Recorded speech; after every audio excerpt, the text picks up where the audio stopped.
Welcome, everyone. Thank you for joining us from different places where you are. This webinar is an activity of the IPA Communications Committee under the coordination of Mariano Rupertus and the direction of Silvia Weinbuch.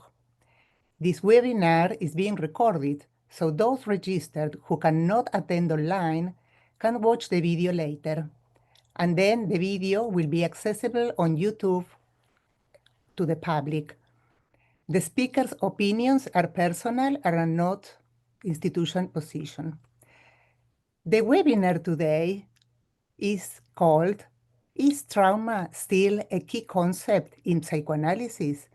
A dialogue with Stephen Seligman. Thank you all for being here. Next. I am Adriana Prengler. I am the Vice President of the International Psychoanalytic Association.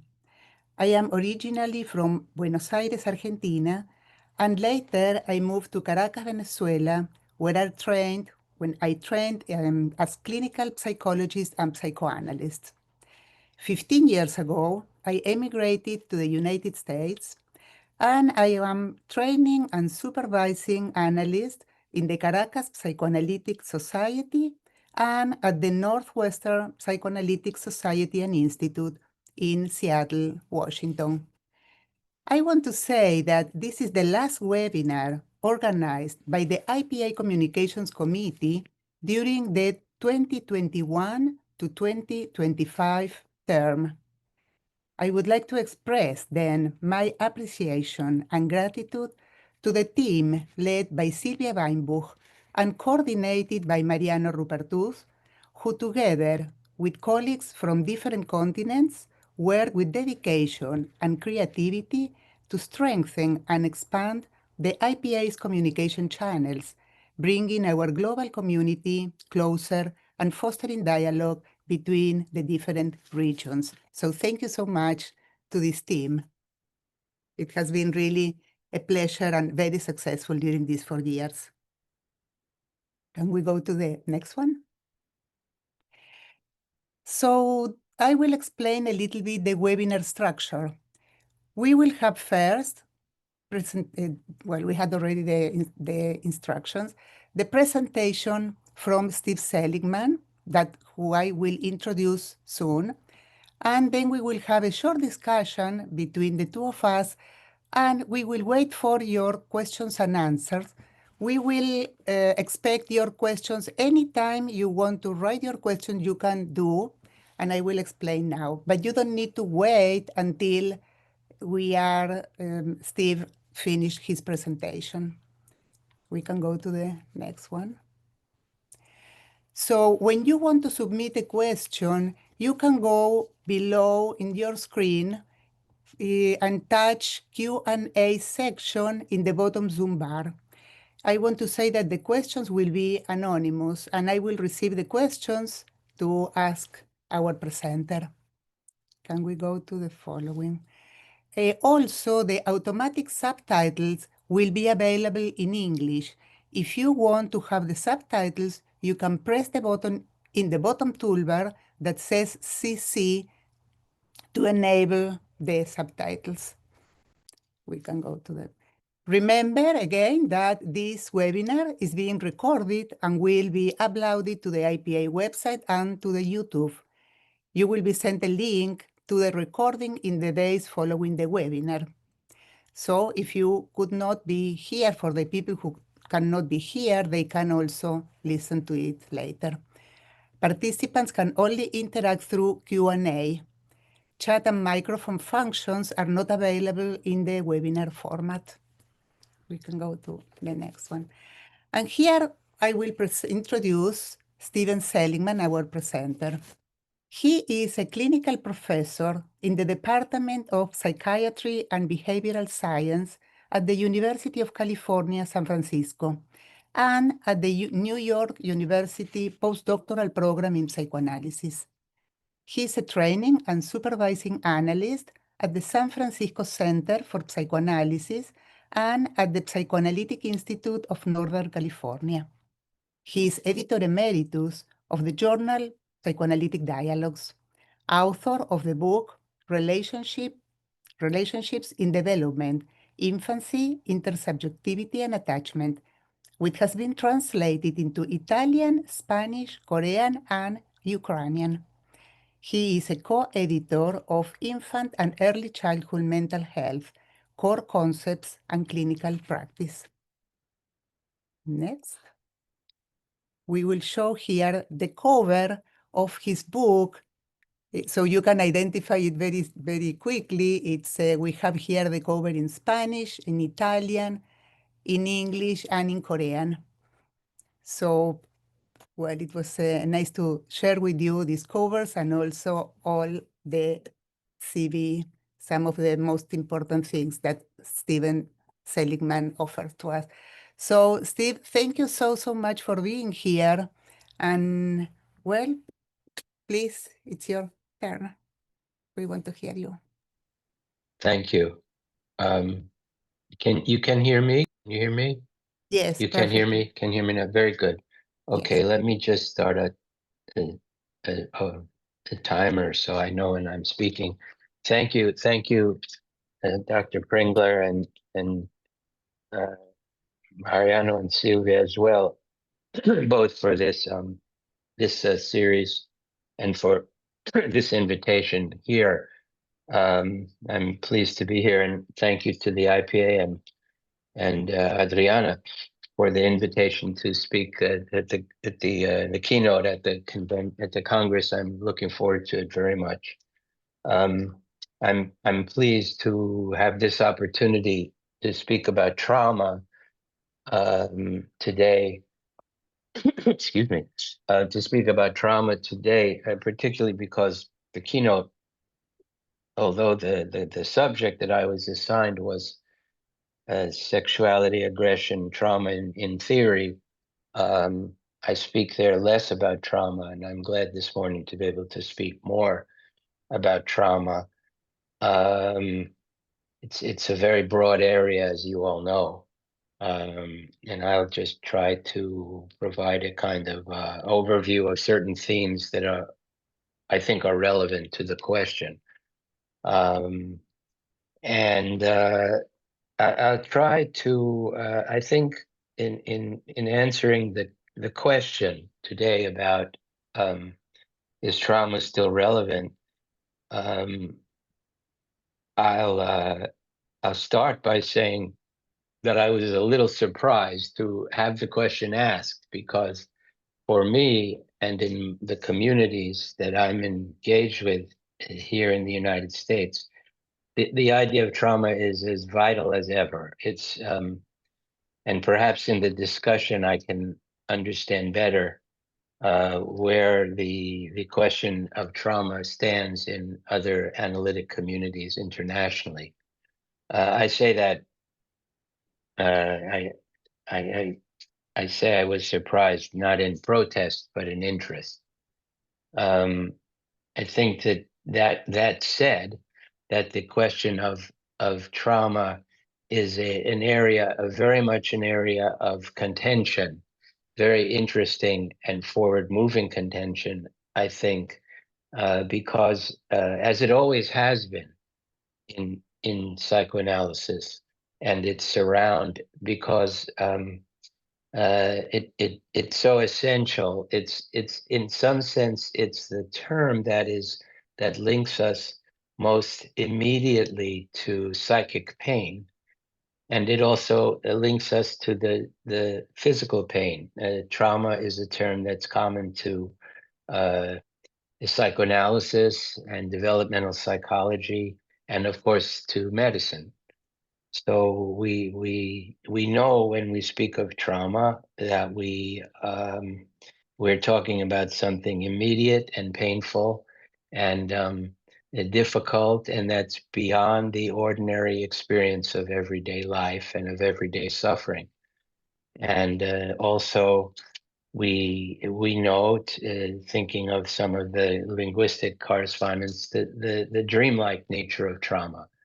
And so trauma it's as if it's something that pulls us out of the ordinary, and in that way it remains central to the essence of the analytic project, which involves thinking beyond the ordinary experience and trying to understand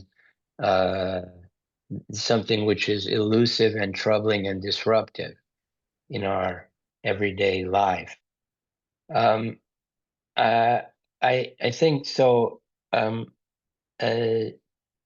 Perhaps more than ever, at least in the United States, the concept of trauma is a central organizing concept in developmental psychology and also in developmental psychopathology.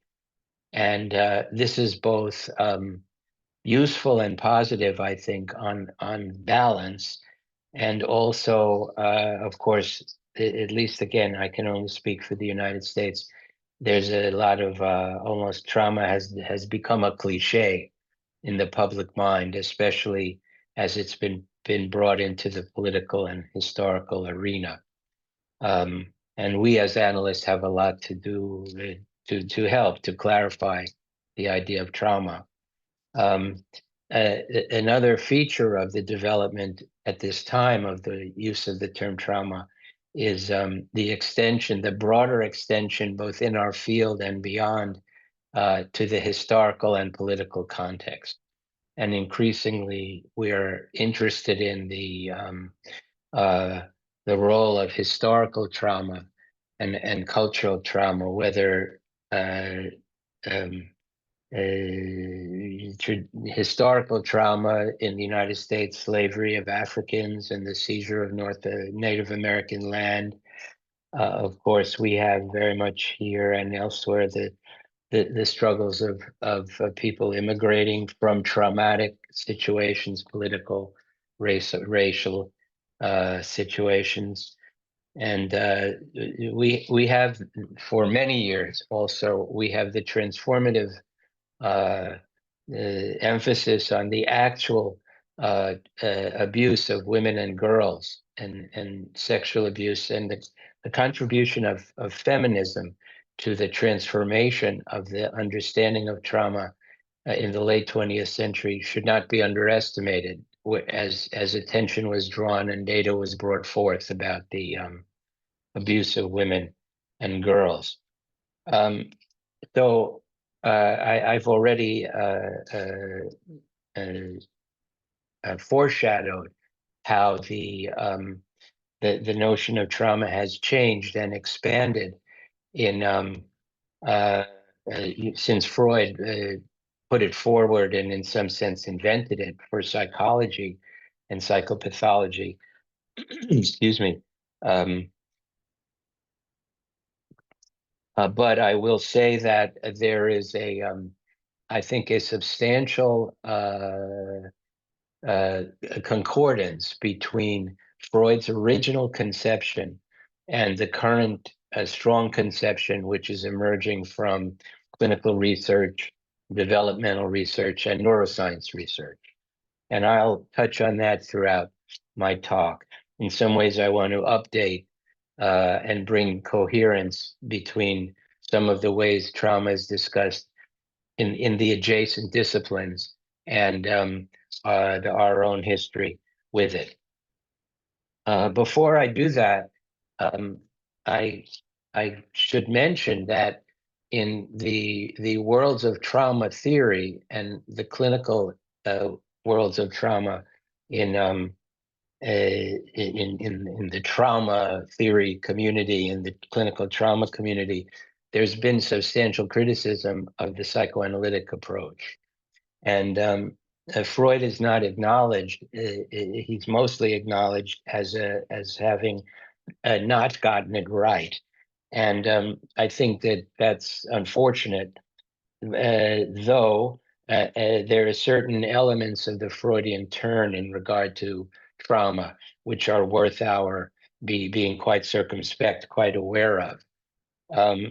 I think that one of the central evolutions in the surround with regard to trauma is the change from the idea that, of course, that trauma is something driven by endogenous factors, That is Freud's move from the theory of seduction to the theory of fantasy, and that has been really strongly rejected most everywhere outside of our communities. It's not controversial as it is in our communities, and the role of environmental influence is now central, utterly central, outside of analysis. Maybe that's one reason we ask, is it still relevant? Trauma is very relevant elsewhere as a matter of environmental effects, and I'll get into that slide to some extent. There's also, and I owe this note more to Adriana, that we've tended to emphasize the Oedipus as the site of trauma, and the current view elsewhere, and increasingly in our work, is that trauma is really a factor in all stages of the life cycle, and surely perhaps most influential in general before the Oedipal, but in the earliest years of life. And it's pretty much assumed now and shown that the earlier adverse events take place in the life cycle, whether at 6 months or 12 months, the greater their effects are over time. So with that in mind, I'll start by saying that the contemporary view of trauma, I think even in analysis, but surely outside of analysis, does not rely on the classical notion about overstimulation, unmanageable instinctual tension, and the like, but really has given way to a multifocal view, which stresses a number of adverse events ranging from sexual and physical abuse, historical trauma, acute poverty, the disruptions of immigration, and so on, chronic developmental trauma, and the like. In speaking about the broad areas that are stressed in all of the things that in the current contemporary relevance of trauma, I'm going to just say a little bit about a few factors. The emphasis on affect and the body is one, and I think that tends to be true in psychoanalysis, but is much even more so in our adjacent disciplines. The other thing is the relationship, a relationship-oriented view of trauma, which goes with an environmental orientation about trauma, including the idea that traumatic relationships are, as we very well know, are internalized and become part of character. And we're very aware of we are traditionally very aware of the linkage between traumatic, unmanageable, fearful, frightening relationships and the development of character. And I hope these are not overly obvious to us. So affect regulation, the affect orientation, dissociation and the body, and the notion of chronic developmental trauma are important. And last, I want to comment. I will mention the secondary effects in trauma of denial and failures of recognition. So let me touch on each of those in the time that I have to speak. So there's again, I'm referring to the psychoanalytic history. I think that Freud, especially in the earlier work, in the early Freud, treats affect, makes affect as understands affect as the delegate of, or the not the representation, but the representative of instinct. And he's also a bit puzzled about affect, but in the first theory, affect it plays a very important role. And I think that I'll touch on in a minute how that's very agreeable with the idea that one key feature of trauma is that the regulation of emotion is impaired in some sense. And of course, we have the second affect, the second theory. I think it's the second theory. Sometimes it's called the third theory, in which the key affect, anxiety, is addressed as central in psychopathology. And here we have quite an important link, in that when we think of trauma these days, we think of trauma in terms of particularly, not only, but particularly the affect of fear. And surely, and we see this in the 1926 Inhibition, Symptoms, and Anxiety monograph, we see the emphasis on fear as the central affect, the central organizing affect in the discussion of anxiety. So I stress in this discussion the breakdown in affect regulation and the element of fear. I think those give us direct clinical language to speak with patients. And they go with the movement today for non-interpretive interventions along with interpretation. One can both speak directly of and also interpret matters of fear and matters of overwhelming affect. Not certainly we can be interested in drive, but as I'll speak about in my keynote, the interest in affect, the interest in fear directly is very important. So trauma becomes, as in a way, and is very relevant as the central descriptor of experiences which are unprocessable, as we know.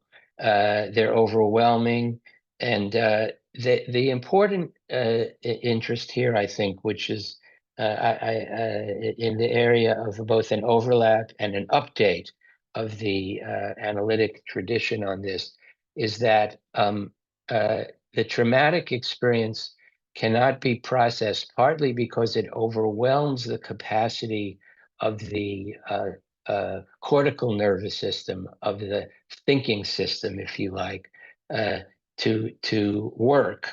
I'll get into that in a minute. To do its work, but also we understand it is, as perhaps Winnicott pointed this out and Freud pointed this out, the experience is often not experienced. The immediate experience, the immediate structure of the traumatic experience is dissociative. And that is, one is both there and not there. And this, of course, means in some sense that the experience is not represented in the ordinary way, and instead must be dissociated from, because the mind would become, and the mind body would become so disorganized as to enter into a state of helplessness and danger, which is simply antithetical to the experience of survival. And in that sense, trauma is defined in some quarters as multiple, but is described as something which is experienced at least subjectively, but not explicitly, as a threat to survival. I think that may be a bit overly dramatic, but in that sense, trauma can be understood as a threat to the experience of psychic coherence. Let's not just say overstimulation. And again, I'm repeating our traditions, psychic coherence, to mental coherence, to the physical coherence of the body, and and I will add the coherence of one's relationship to one's most important objects, and or to the cultural surround. And so this leads to a kind of split, or a double split, let's say, the split between one part of oneself which cannot be experienced and that which one is experiencing. This is not necessarily a matter of repression. Here we have a movement that emphasizes dissociation, because it isn't as if there's even an organized proto-memory of what happened, but rather an experience of dissolution, fragmentation, and the like. Again, there's nothing original in what I'm saying. I'm aware of many examples of this in my work with infants and parents, but I can mention the example we discussed, Dr. Pringle and I discussed this, but of a 3-day-old baby whose father had himself been abused as a child, who holds the baby's face up this close to him. Babies can't see this close to their face, and says things like, "You're a chump. You're a chump." And this is the prototype of an unprocessable experience. The memory becomes part of an implicit set of internal non-representations, a feeling of how one is in one's body and one's mind, a sense of being overwhelmed, an unprocessable experience. I hope that's coming through. Now, we have significant data that this kind of frightening experience, overwhelming experience early in life and later in life has correlates and predictive has correlates both neuroanatomically, neurophysiologically, and also psychodiagnostically. So one extraordinary finding is that babies who are subject to physical and physical or abuse or neglect are more likely to be borderline personality disorders, according to the DSM-5 characteristics, later in their life. This is not of any surprise to analysts. It's also the case that on fMRI, that early trauma is predictive of a lower level of development of the affect regulation centers of the brain. Early physical abuse will lead to a smaller response on fMRIs in the midbrain and other regulatory centers, and less cortical implication under stress. These babies are more likely to be disorganized, have disorganized attachment, which is something you see in only a small number of infants. 3 to 5% of infants don't have a stable attachment, but instead are emotionally promiscuous. They go all over. They'll spend time with anyone. They look scared. Alternatively, they're hyper withdrawn. Their movements may be disorganized. This is associated with trauma, and disorganized attachment is correlated with disorganized attachment in the children at age 1 year of people of if someone is disorganized, has a disorganized attachment classification at 1 year, their babies are more likely, substantially more likely, to have a disorganized attachment be classified disorganized at 1 year. So we see remarkable continuities which substantiate, stand for many of our clinical intuitions. An important term emerges from the attachment research. Mary Main, one of the fine and recently is no longer with us, recently died. Attachment researchers discussed, coined the term fear without solution. And I find that term fear without solution quite useful clinically to generate language to talk with people, and not only in regard to acute trauma, but with regard to chronic ongoing situations. This is part of what leads us to the emphasis on dissociation. And I don't mean to discard, of course, the notion of repression, but the emphasis in trauma is something that is familiar even in the acute trauma of, say, returning war veterans who've been overwhelmed by their incoherent experience. Again, there is the feel, and it is the clinical feel so often, that I was not there when this was happening. Winnicott says in the Fear of Breakdown paper, the event has never been experienced. And this is the feel. And what instead happens is that rather than, as you know, in the emphasis, and here again is in a way that the notion of trauma, and including the psychoanalytic notion of trauma, is extremely relevant. Rather than representation, what we have is a bodily experience and painful affective experience. So clinically, this means that we're not dealing with, as you know, we're not dealing with representation. We're not dealing with something often which can be referred to in interpretation, but instead that reconstruction becomes really a matter of reconstruction. Memory is now understood as a matter of something like a soft assembly. And it's not as if there's a library of memories, but each time we remember a feeling or an image or a sensory element is retrieved and reintegrated. And so in speaking of trauma and its effects, including chronic developmental trauma, we are speaking about in part in treatment, in some sense, the true construction of a memory which can be worked with, rather than a retrieval of a memory. And this is a very important and relevant consequence with clinical implications. It's as if of course, we see this in the interest in mentalization, and if we think of mentalization as the possibility of creating a mind, really. And of course, you have to have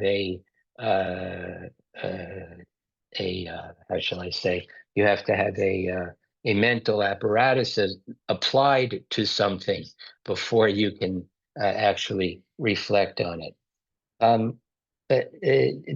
Two other points before I wind down.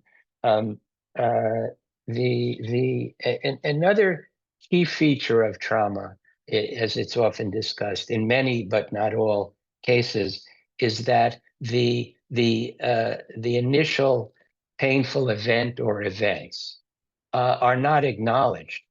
There's a failure of recognition, denial, failure of recognition, which I have a patient who, I'm sure you have many such patients, I have such patients, in which something quite disturbing was happening in the family. In one case, a man reports that as a child, he more or less understood as early as 4, 5, 6 years old and throughout, that his sister was being sexually abused. And when he would try to bring this to his father's attention, his father would say something like, that's interesting. Now, this wasn't saying it's not going on. It was worse in a way than saying it's not going on, because the experience was somehow at the same time acknowledged and truly not acknowledged. And so this requires, in order to keep mental coherence, again, a split emerges, not a split between love and hate, but a split between knowing and not knowing. In what is an extraordinary book, John Bowlby's last psychoanalytic book, A Secure Base, is a chapter about on titled something like "On Not Knowing What You Know." And so we have a very important secondary element of trauma, in which we have incoherence between reality and what is presented. And I would say, again, that's a very important clinical element. And I know that some of my colleagues, including younger colleagues, are more likely not to take this problem up and try when they can to go directly to the traumatic experience.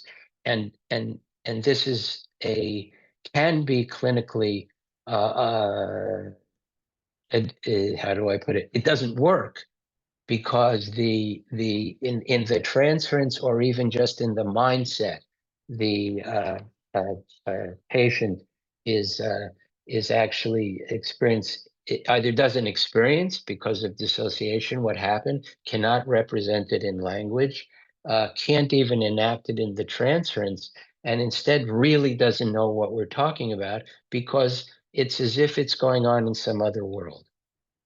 And so these are all elements of our current perspective on trauma, which I think stand at a kind of important frontier. It's much of what analysts understand, and at the same time, what how shall I say?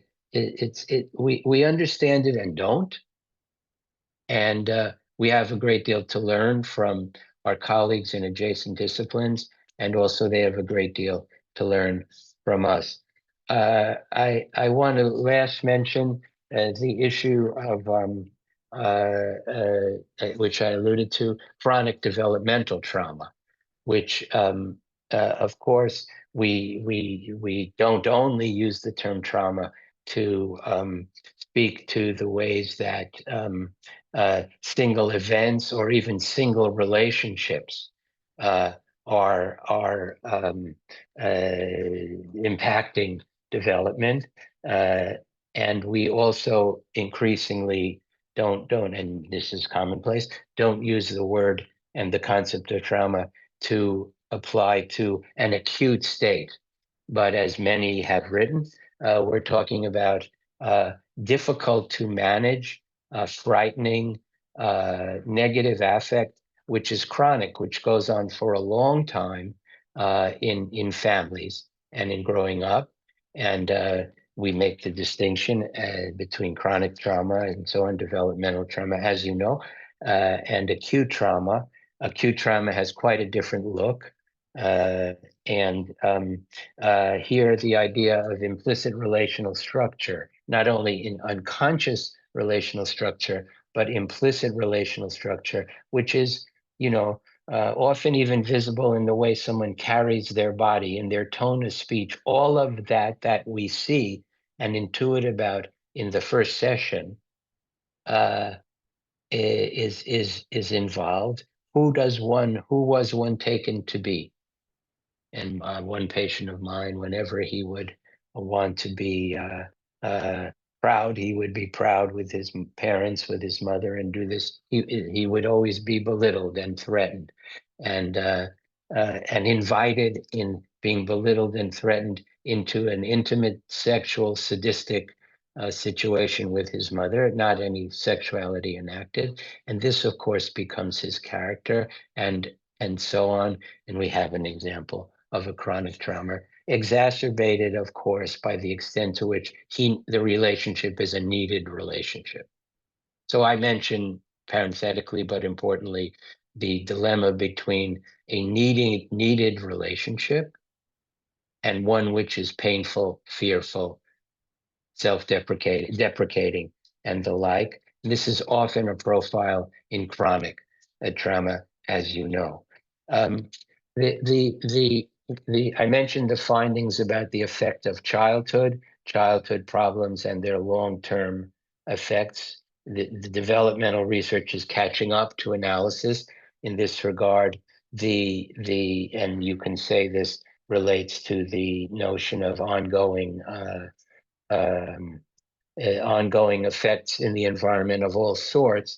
The most prominent study is the adverse childhood event study. There are many, but the adverse childhood event study followed 10,000 or so subjects over decades. And we found that adverse childhood events of many sorts, including abuse, but including poverty, crime in neighborhoods, medical distress, immigration, and so on, led to lower outcomes with regard to education, with regard to more criminality, shorter lifespan, more medical problems later in life. It's quite remarkable. And I want to say that that term adverse events has been useful to me in trying to speak to difficult events which may not fall into what we usually think of as the Ike of trauma, but nonetheless have the sense of trauma, things that are overwhelming, that disturb development, that distort the development of the mind and the body, and so on. So, and I think one can actually literally use the term adversity in speaking with patients and with our colleagues. And terms like adversity can be very useful, I think, and give us a broader and less confining and even cliched use of the term trauma. So I'll stop here and look forward to the comments, discussion, and questions. And I hope to have reviewed some of the salient issues in regard to what makes trauma an absolutely essential concept in analysis and in the broader communities today. Thank you very much. Thank you, Dr. Seligman, so much for your presentation. It's a very interesting and very stimulating. I'm sure we will have a lot of questions because you are addressing so many levels of this concept. And I want to say that, well, it has been 130 years since the birth of psychoanalysis. And since then, the world has changed so much, and also our theories and treatment approaches. But as you said, trauma, the concept of trauma, however, remains as a central concept in psychoanalysis. And you were talking about so many levels of trauma. This concept, as you said, has been expanded to include social aspects and a collective trauma, historical trauma, and intergenerational transmission of trauma. I want to ask you just to talk a little bit more about, I'm thinking of examples of historical and intergenerational transmission of trauma include descendants of the Holocaust, slavery, as you said, wars of all kinds. And there are people who are often affected even when they were not direct victims, and also when the victims did not even express with words their traumatic experiences to their next generations. It's different, but one of the something that is related to this is your example about this girl that was sexually abused and the father could not talk about this, no? I'm thinking, how would you say this intergenerational transmission occurs when someone really didn't have the experience, but it's anyway transmitted? Yes, yes. Thank you. It's a very substantial question. I'm sure I can't give the complete answer, but let me start. Let me start with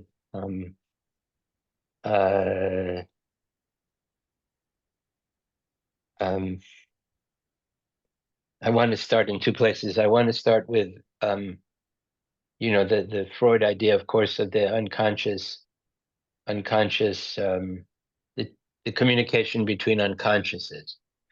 And so I think we can assume for any variety of reasons that there is such a thing as the communication between unconsciouses. Now, I'm going to specify that in a way. In my work with, I should say, I worked for many decades. I worked in the program in infant mental health that Selma Freiberg started to work with the intergenerational transmission of family trauma, of especially abuse and neglect trauma in the first years of life.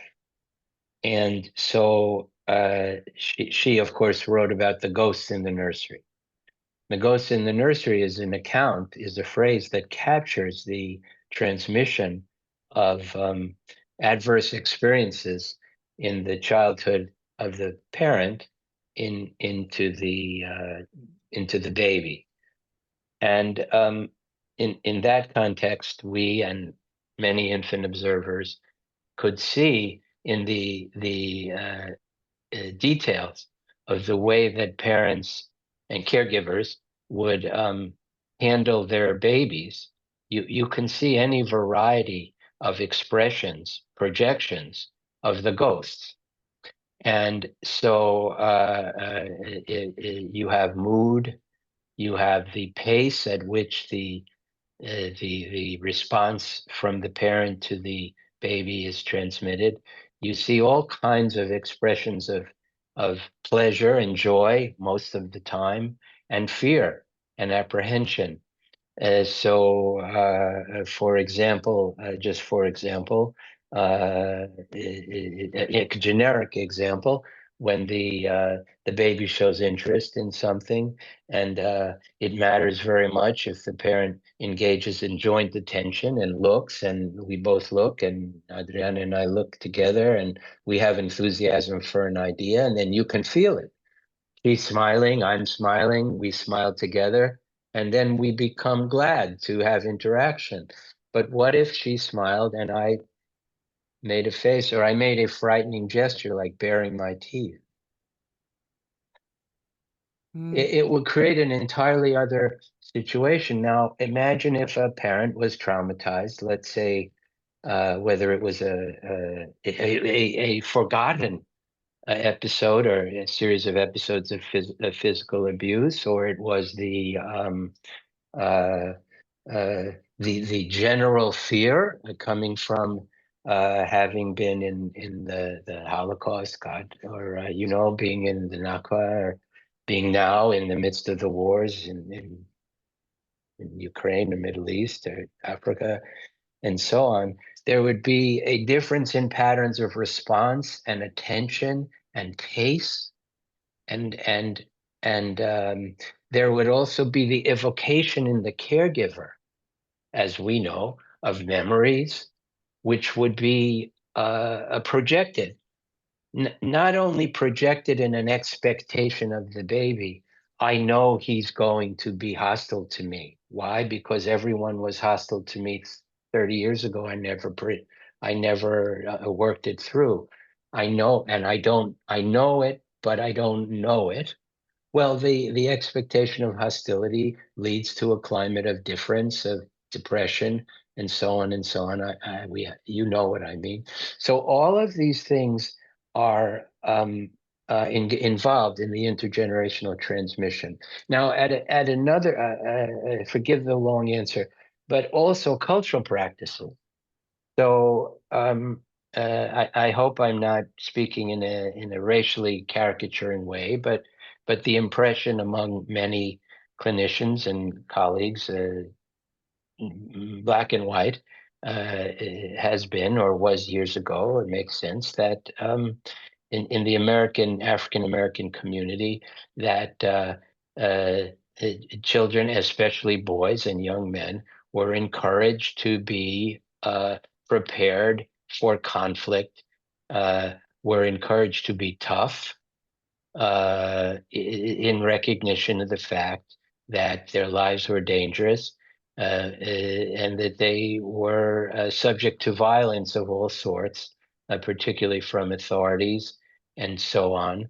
And so, in general, let's say both as babies and throughout their childhood, that was an intergenerational transmission of a tradition of violence.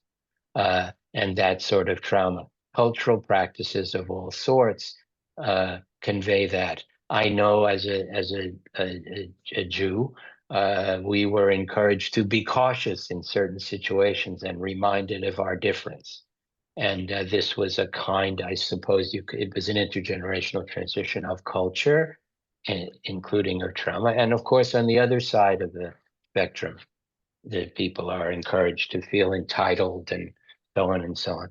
So I think that there are many, many forms in which this is transmitted. And what I want to say finally is most of them are implicit. Again, this, as many of you know, the notion they're just part of the air that you breathe. And culture very much has that quality. And if you think of it in this way, as we know, these matters can be transmitted over many generations, even skip generations. So it's the intergenerational transmission of fantasy, of ghosts, of angels, and so on. So we could talk about this. This could be the subject of many programs in itself. And we will have it, I'm again to make a pitch, on Tuesday in the pre-Congress, a group of we infant parent therapists will have a program, a day-long program on the intergenerational transmission, an international program on the intergenerational transmission of trauma. We welcome you all. Thank you. Yes, I think it was so interesting what you were saying, no? How we don't know knowing, and this happens in so many levels. And I was also thinking if maybe you could also talk with us about what treatment considerations do you think are important for clinical work with traumatized patients for us to have Yes. in mind? Mm-hmm. Oh, yeah. Well, this is central to our task. I think that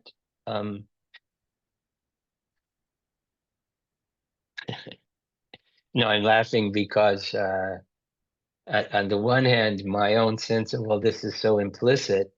I have to bring up many things that I take for granted, and also that I don't know I'm doing.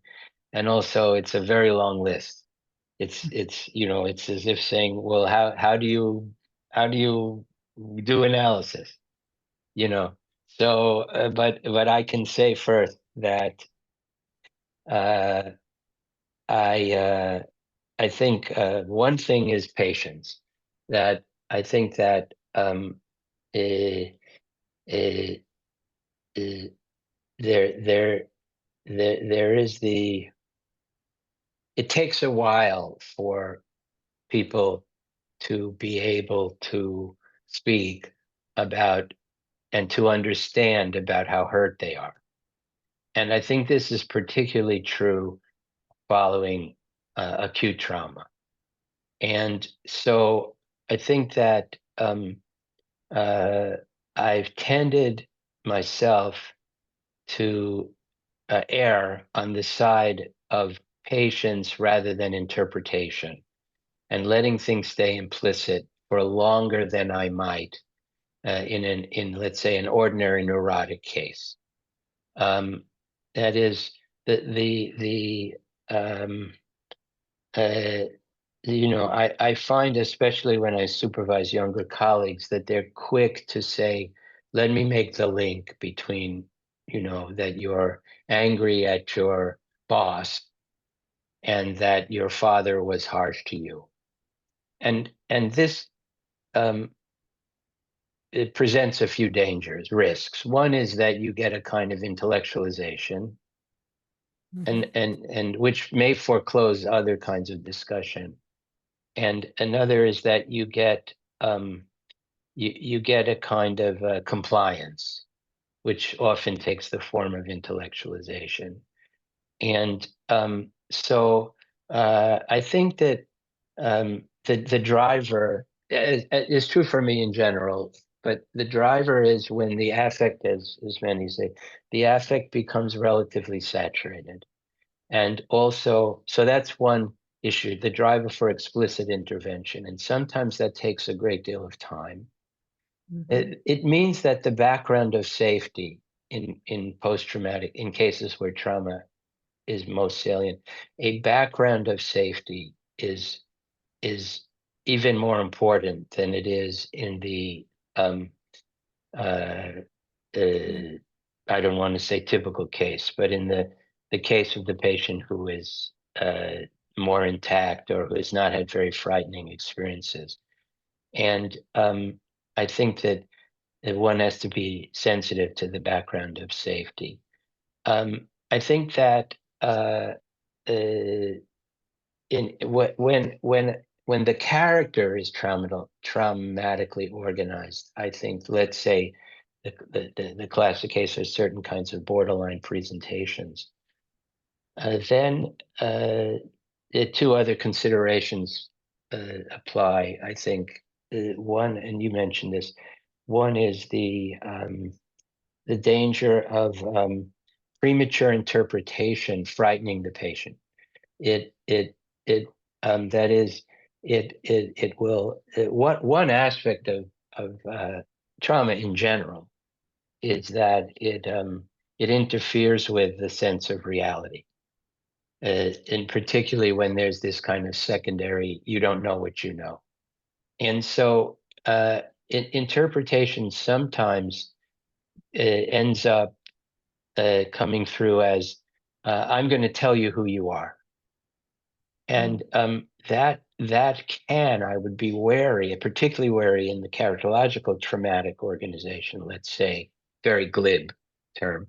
I would want to be aware of the possibility, the danger of idealization, or perhaps a more a catastrophic response to you have no, that it will be very dangerous if I let you tell me who I am. And so certain kinds of interventions become experienced as acts of domination and fall into a kind of sadomasochistic struggle, which can be very painful in the countertransference also for the analyst. And I think theoretically, and I'll take this up in a different way in my keynote, I think theoretically there are cases in which what appears to be a primary sadomasochistic expression is actually a way of protecting oneself against domination, abuse, and threats to the coherence of the self. And so I would think that thinking about trauma helps us be more flexible in our response to the patient's hostility. That is, patient's hostility or what appears to be destructiveness is also profoundly self-protective in the face of a feeling of tremendous distress, of breakdown of regulation and incoherence. So those are all modifications of technique, if you like, from classical technique. And I must say that that change in learning about trauma, that change has had a more general effect on my practice along the lines of working carefully, patient, and being aware of the transference to interventions, if you like. And of course, there's the special problem of the transference and countertransference when one is experienced as an abuser, or cross-cultural problems. This is very important and coming into view now happily, good in our field, that we're noticing cultural issues, the way that class plays out, the way that race plays out, a man and a woman, of course, but also a white therapist and a black patient, or a white therapist and an immigrant patient, all of these things. And these things also become part of this field. Yeah. Well, thank you so much, because I think it's very helpful to think in those terms. And what you said, not sometimes the transference and countertransference, you jump to trying to help the patient, and then it makes it, opposite effect. And when you were talking now, Let me say one thing, excuse me. I think it's a very, very important contribution that you made to one of the factors in countertransference, which is to be someone who's trying to help, who is treated as someone who is an enemy, in a paranoid transference, and in a transference which can be also a political and culturally rooted transference, to be treated, to want to be helpful, to know you are helpful, and to be treated as an adversary is a quite disturbing experience and hard to manage in countertransference, as you said. yes, I think that's very, very important. This comes also to my mind. Well, speaking about transference and countertransference and the situation, I was thinking if what could you tell us about the transferential and countertransferential issues that emerges in situations where, or in treatments, when the analyst and the patient are experiencing some kind of collective trauma, something like they are both, let's say, under a common stressful external situation, for example, living under a totalitarian regime, both of them under the same situation, suffering the same situation. Do you think it's possible to address unconscious content when both members are in both members of the dyad are under this external threat? How do you go Yeah. more deeply? Mm-hmm. Yeah, I shake my head because it's so difficult to think about, and I think, you know, there must be people in the audience, and of course there are people in our association who are more experienced with this. But of course, right now it's a significant crisis in the United States, Yes. and uh, um, I mean, at the moment, you know, Adriana and our colleagues from Latin America, you know, have more experience, and I've spoken sometimes with colleagues and elsewhere in Eastern Europe and elsewhere, and so it's hard for me to speak. I think that uh, it seems to me that I mean, I've been finding myself lately. You know, I live in a relatively progressive left-wing area in the San Francisco Bay Area, so most of my patients and I agree that there's something quite concerning and negative going on in the United States. And I won't focus only on the United States, but I've been interested in the extent to which conducting business as usual as the analyst is possible. Now, that may be because that's not the whole story. That may be in part, of course, because we're able to conduct our lives as usual.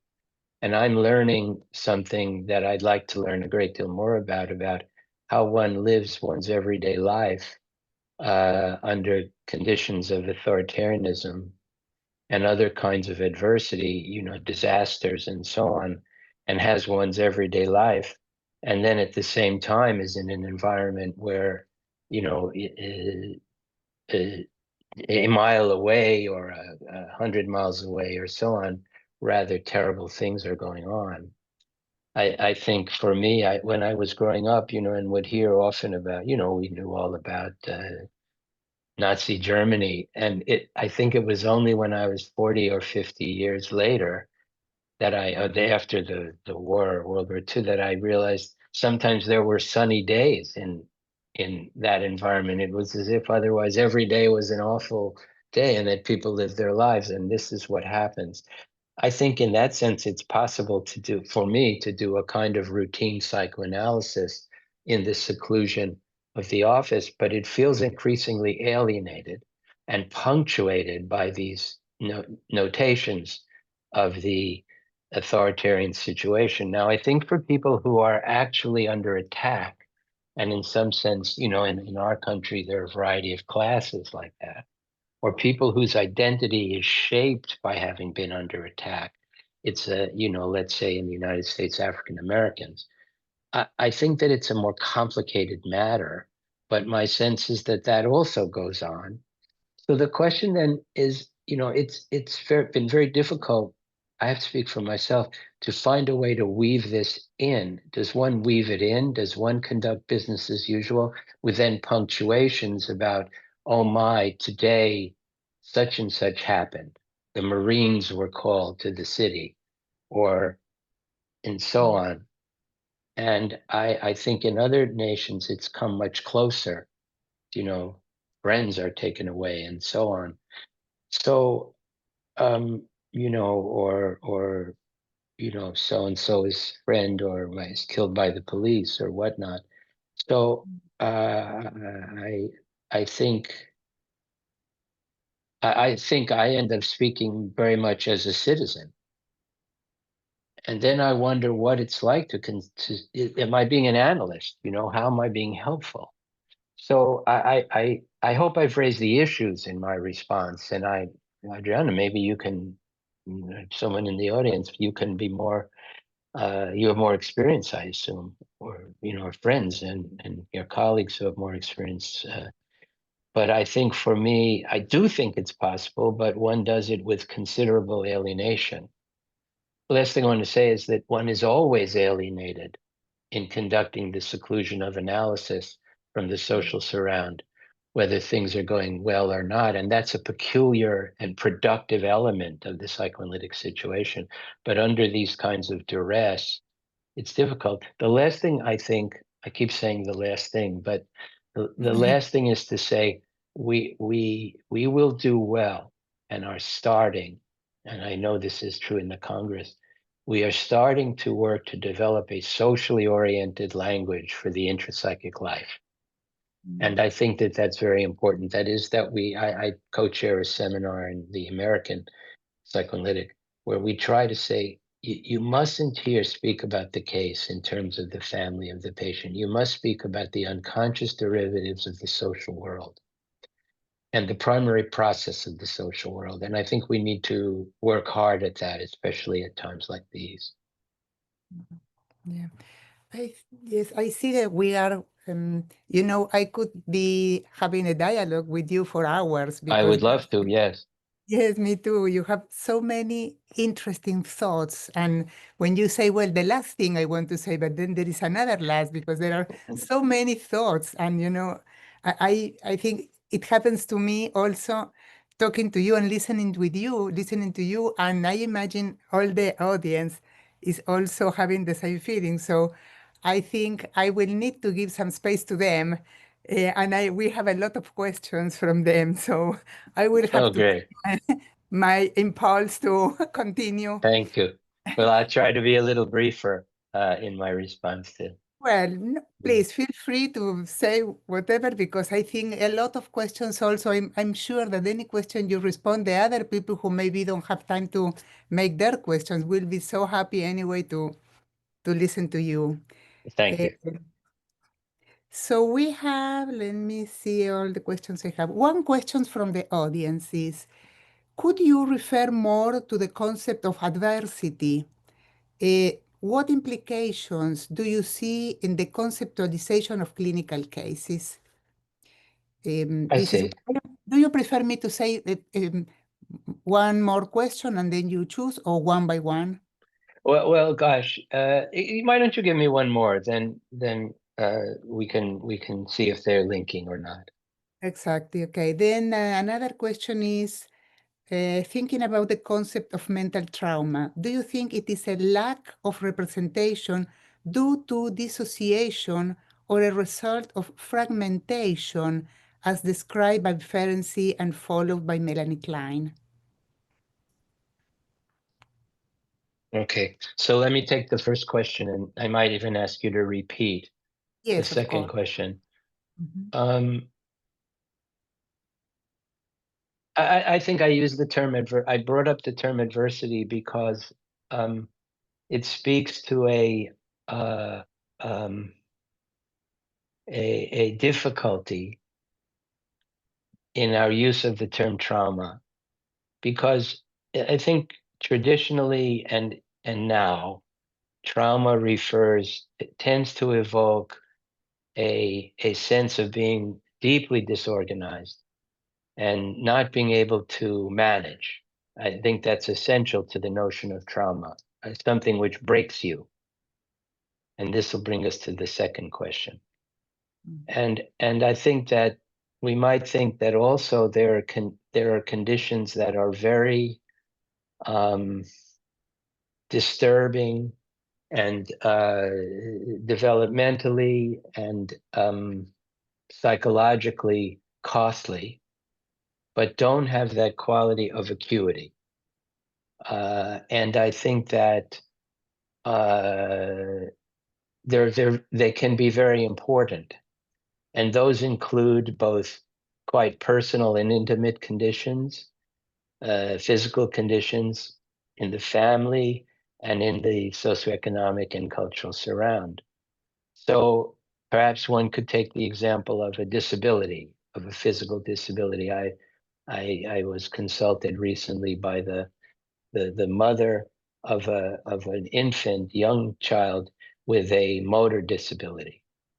Now, would we call that a trauma? This is going to be a long-term process, and it will mark and affect her, the baby. So I find in adversity a term which captures that kind of difficulty, which is not, as some call it, a shock trauma, and one copes with it, but it has some of the quality that we capture when we think of the outcome of trauma, which is that creates a demand on the system, which requires a great deal of energy and has subsequent costs in the adaptive process. And so I found that term helpful as a supplement to a discussion of trauma, and as a way to, and clinically, there are many words we could use. Many bad things have happened, you could say to a patient, or, it's difficult to grow up for a poor person, and that makes it harder to take advantage of the satisfactions that might otherwise be available. And these are adversities, but I'm not sure I want to call them trauma. I want to reserve trauma for that awful disorganizing kind of blow to development and consciousness. So I think that's, and of course I'm like that I learned it from the what in US they call the ACE study, adverse childhood experiences. It's a good link for me. The second question, do I emphasize dissociation and non-representation or fragmentation? I think fragmentation, I think it's very important to have as versatile a language as possible for describing the psychological and psychical experience. And so I would rather not choose, but instead adapt my imagery to the situation. And but I think I want to say in response to this question that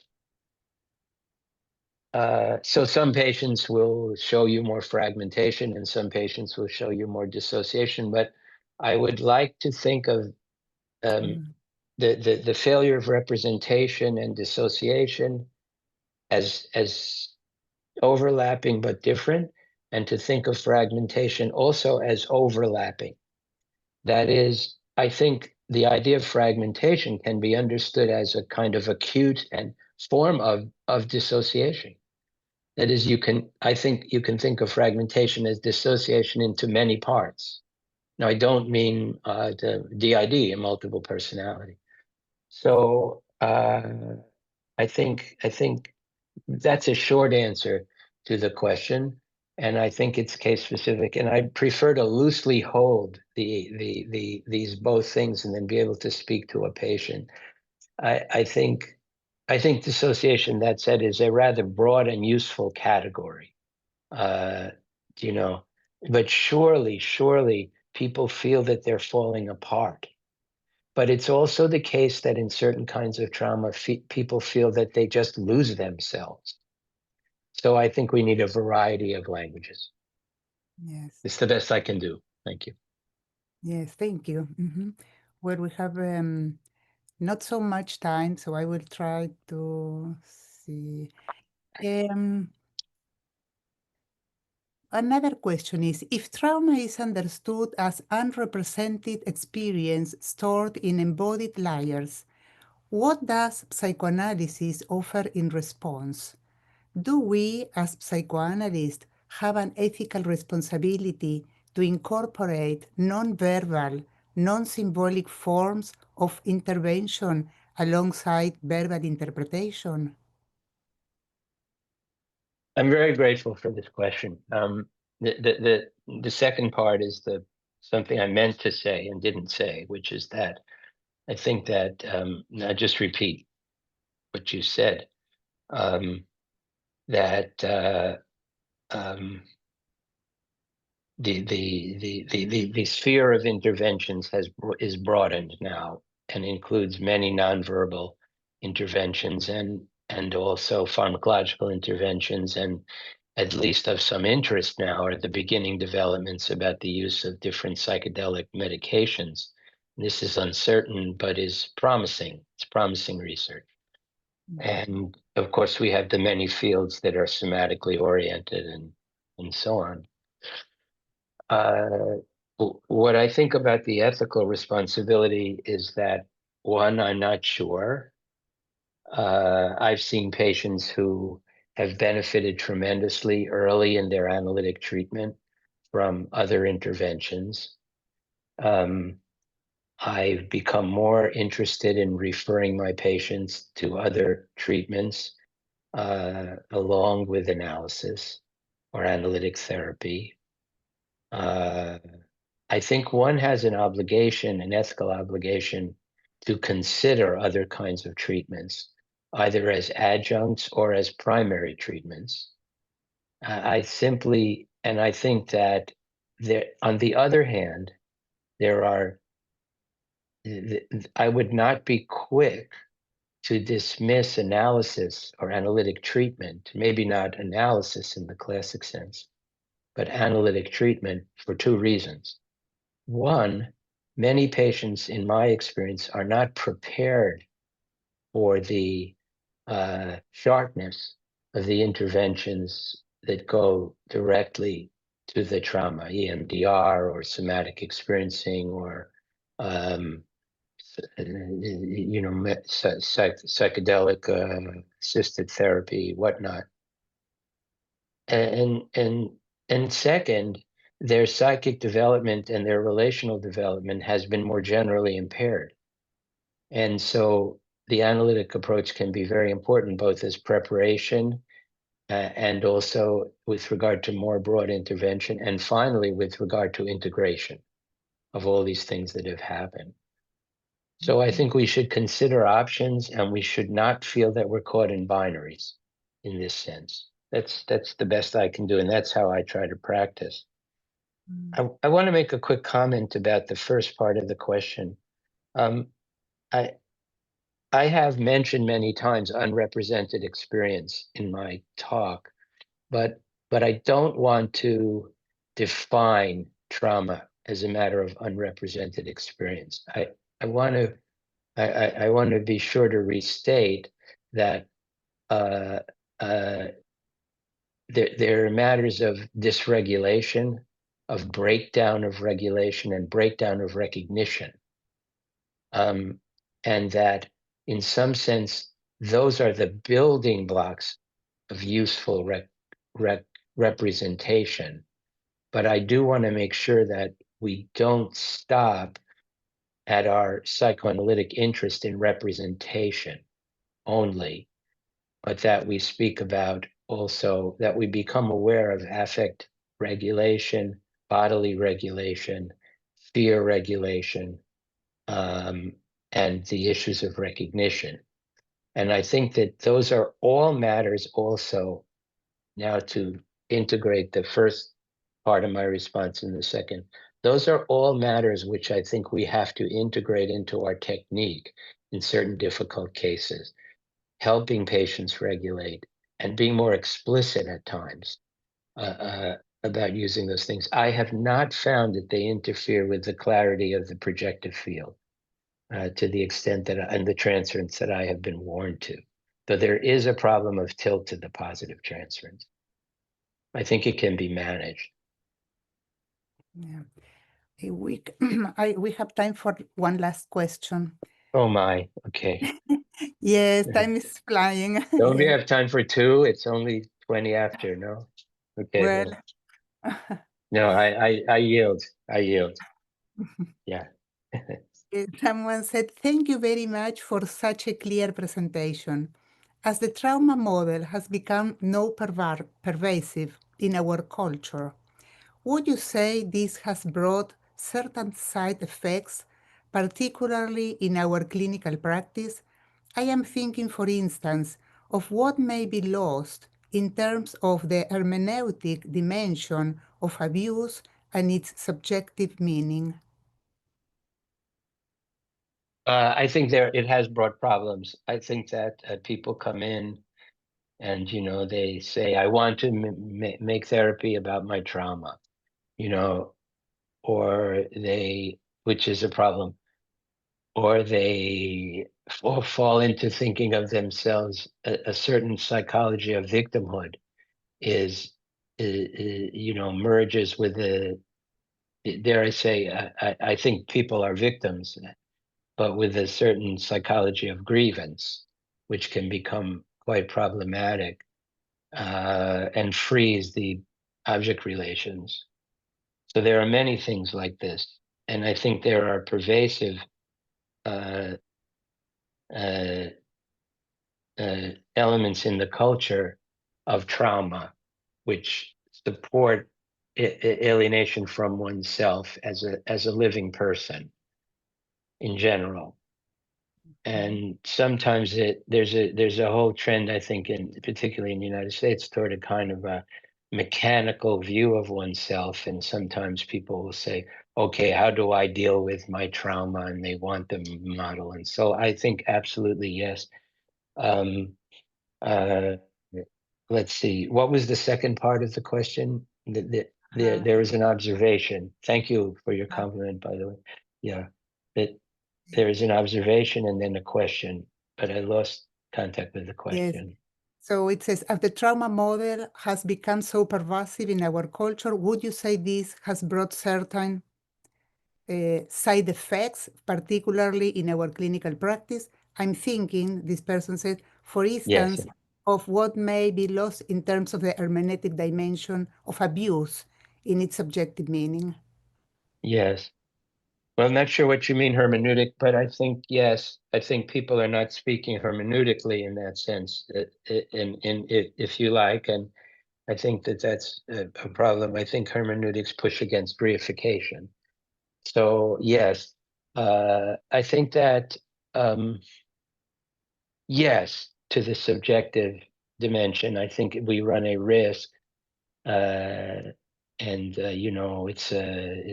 it's like so much now in the general discourse and in the media. We have a word for it. Trauma becomes something like a brand almost, or a market. It's and people come in with that. I do though. I'm sure you didn't mean this. Thank you for the question. I think though, I don't want to open the door to an emphasis on fantasy. If we say yes, we're losing the subjective experience. That is, I do want to make clear that I think that the turn toward the environmental theory, that is what we call the seduction theory, but it's not about sex anymore only. It's about sex, but not only sex. The turn to the environment is appropriate. So I agree. And again, I must say that I don't want to open the door too wide to a return to the fantasy theory. I think fantasy is extremely important, and we have to maintain our interest and loyalty to the concept and the experience nonetheless, but I don't want to make trauma into a matter of fantasy Yeah. or instinct. Yeah. I think we have time for one more short question, just to, it's difficult to say bye to this. One question is, because this we can do it, we have let's say 4 minutes for this. Should the term trauma be reserved for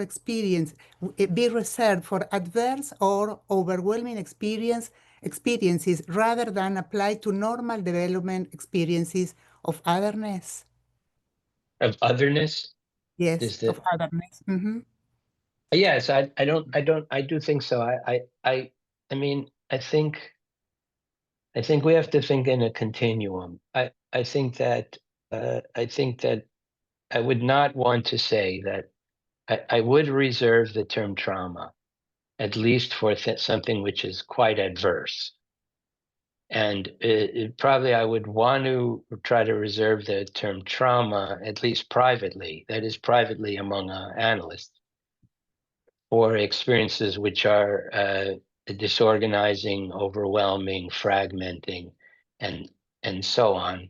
So we know the difference between something which is like getting beaten up, or cut apart or losing your mind, and not in a psychotic way exactly, but and the normal challenges, ordinary challenges. And I think otherness in general is not. I understand the notion. I understand why you might want to call that traumatic. I understand that. I understand the Laplanchian turn, which talks about the trauma of otherness and so on. I would prefer not to do that. I'll take this up in my talk. I think those theoretical turns have to be judged on whether they help more than they don't. And I think that to call otherness in general as a trauma is to muddy the water. So I think I would answer the question, yes. Let me just say, if I have 1 minute, I think I do. So thank you for the question. I'll get into this more in the keynote. I think that which is more metapsychology in the keynote, but I think that I do want to say, I didn't get to say this, that I think that there is sometimes in some of our traditions we see the effects of trauma as psychotic, as psychosis, and I think there are many similarities between acute trauma, severe trauma, and psychosis, and sometimes severe trauma can lead to psychosis, but I think they should be distinguished. And maybe in the future we can speak about this. Yes. Well, thank you so much, Steve. This was a very fascinating webinar. We had the privilege, huge privilege, to have you here with us today. And I'm sure that listening to you, people will be so excited to listen to your keynote in Lisbon. We will enjoy it really so much, and well, we will continue the discussion with you. And I want to say that we have so many questions that we could not address, but Oh, we'll send you the questions. please. So, well, maybe you will write another article with that. Great. Great. So, well, Thank so you. really, and we have one more slide just to say that we will have the next event that we have will be our Congress in Lisbon, where I just said Dr. Seligman will be one of the keynote speakers. He will speak about theory today, sexuality, aggression, and trauma. So we had some part of it today, which I really appreciate with a lot of gratitude. And so thank you, Steve, for giving us so much food, so much to think. And well, I think it's time to say bye, but I also want to encourage our audience to download, the ones who are going to go to the Congress, please download the Congress app, because there you will be able to see you will have also the keynote from Dr. Seligman, you will have other keynotes, and a lot of the individual papers that you can read in advance in the app.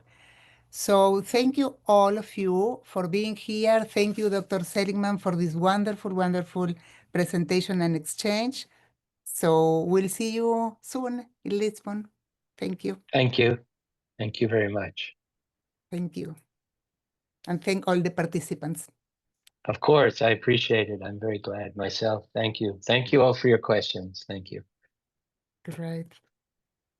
Okay, I think we are still here.